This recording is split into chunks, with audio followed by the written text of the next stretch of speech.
बिस्मिल्लाहिर्रहमानिर्रहीम अस्सलाम वालेकुम नाज़रीन। भारत का स्टेट स्पॉन्सर्ड टेररिज्म का एक नेटवर्क आज पाकिस्तान ने पकड़ लिया। मैं पाक फ़ौज को मुबारकबाद पेश करता हूँ, जनरल सैयद आसिम मुनीर साहब को मुबारकबाद पेश करता हूँ, ISI के लोगों को मुबारकबाद पेश करता हूँ जिन्होंने रॉ का एक मुनज़्ज़म हाजिर सर्विस नेटवर्क इस वक्त पाकिस्तान के अंदर जो ऑपरेट हो रहा था फ्रॉम बलूचिस्तान टू लाहौर, वो किस तरह से ऑपरेशंस को देख रहे थे, टारगेट किस तरह से सेट करते थे, किस तरह से कौन से ड्रोन्स का इस्तेमाल किया जाता था, कैसे आईडीज़ यहाँ पर पहुँची जाती थी, कैसे पैसे जो हैं वो तकसीम किए जाते थे, किस तरह से टुकड़ों में पैसे तकसीम किए जाते थे। ये तमाम एक मुनज़्ज़म नेटवर्क आज पाकिस्तान ने पकड़ लिया है। इस पर मैं इनको अप्रिशिएट करता हूँ, पाक फ़ौज के जवानों को जो बिल्कुल हाई अलर्ट हैं इस वक्त।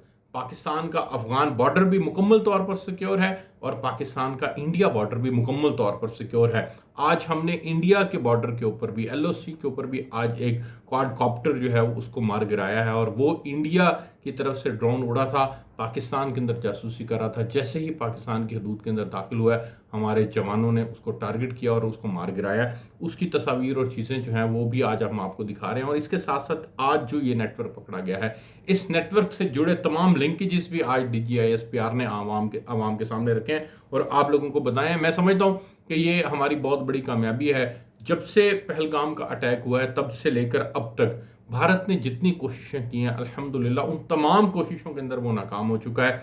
कोई ऐसी चीज़ अभी तक नहीं हुई जिसको हम भारत के एंड से उनका क्रेडिट दे सकते हैं। दूसरी इंपॉर्टेंट खबर यह है कि आज वहाँ पर इंडिया के अंदर नरेंद्र मोदी ने पहलगाम वाक़े को लेकर के एक मीटिंग बुलाई हुई थी। उस मीटिंग का अहवाल मैं आपके साथ शेयर करने लगा हूँ। जो इनकी कमांड करते थे, ओवरऑल नॉर्दर्न कमांड करते थे, उनका नाम था जनरल VP कुमार।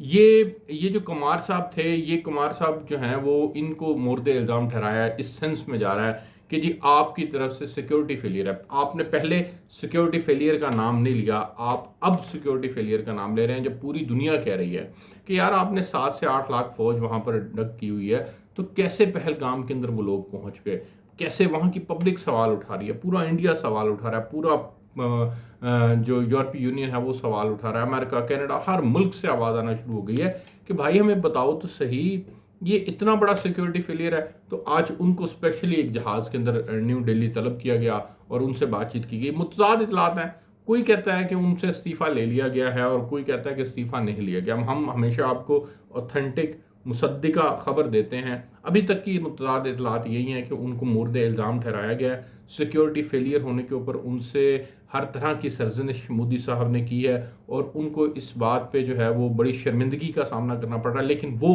मुसलसल कह रहे हैं कि नहीं, ये इसमें हमारा सिक्योरिटी फेलियर नहीं है, हमारे एंड से ये हमारा नहीं हुआ और ये इसमें जो है वो ये इसमें न्यू दिल्ली खुद इसके अंदर इन्वॉल्व है। तो ये खबरें आ रही हैं इंडिया से। मज़ीद इसके अंदर जो भी डिटेल्स होंगी वो मैं आपके साथ शेयर करूंगा, लेकिन अब तक मैं आपको एक चीज़ बताता चलूं कि भारत के सामने इस वक्त 3 टारगेट्स हैं। जो कल ख्वाजा आसिफ साहब ने कहा था कि हम पाकिस्तान के अंदर जो है वो बिल्कुल मुतहर्रिक हैं, तैयार हैं और हमें पता है कि 2 से 3 दिन बड़े अहम हैं और भारत जो है वो कोई भी कार्रवाई कर सकता है। वो कार्रवाई कहाँ कर सकता है? एक तो वो भावलपुर के अंदर कार्रवाई कर सकता है, उनके नज़दीक जैश ए मोहम्मद का हेडक्वार्टर वहाँ पर मौजूद है। दूसरा वो मुरीदके के अंदर कार्रवाई कर सकता है। लश्कर तैयबा बैन हो चुकी है, जैश मोहम्मद बैन हो चुकी है, वो पाकिस्तान में ऑपरेट नहीं करती लेकिन भारत के नज़दीक ये ऑपरेट करते हैं। तो मुरीदके को वो टारगेट कर सकते हैं कि जी ये हाफिज़ सईद साहब का कोई नेटवर्क है वहाँ पर और हाफिज़ सईद साहब चूँकि वो गिरफ्तार हैं और उनका नेटवर्क वहाँ से ऑपरेट होता है तो उस एरिया को भी टारगेट किया जा सकता है। तीसरी उनके नज़दीक, ये इंडियन मीडिया में आपके साथ कोट कर रहा हूँ कि इंडियन मीडिया के अंदर ये बातें जो हैं वो भी मुसलसल चल रही हैं। कश्मीर के अंदर वो समझते हैं कि कश्मीर में मुजाहिदीन के को कैंप हैं और उन कैंप्स को जो है वो भारत किसी वक्त भी किसी भी ऑपरेशन के ज़रिए से जो है वो टारगेट कर सकता है। तो ये 3 पॉइंट्स जो हैं उन्होंने टारगेट किए हुए हैं इंडियन मीडिया के बकौल, और वो इन 3 पॉइंट्स के ऊपर किसी वक्त भी कोई भी स्ट्राइक कर सकता है, जिसके खदशे का इज़हार ख्वाजा आसिफ साहब ने भी किया था। लेकिन मैं यहाँ पर कहना चाहूँगा कि हम हर तरह से, आप एयर स्ट्राइक करें हम तब भी तैयार हैं, आप कोई फॉल्स फ्लैग ऑपरेशन फिर से करने की कोशिश करें हम उसके लिए भी मुकम्मल तौर पर तैयार हैं। आप चाहे जो मर्ज़ी कर लें, पाकिस्तान की फोर्सेस हर तरह से तैयार है और पाकिस्तान जो है वो रात के अंधेरों में छुप कर वारदात करने वालों का मुकाबला करना भी जानता है और दिन की रोशनी में मुकाबला करने के लिए जो आता है उसके साथ भी नबर्द आजमा जो है वो होना हमें आता है।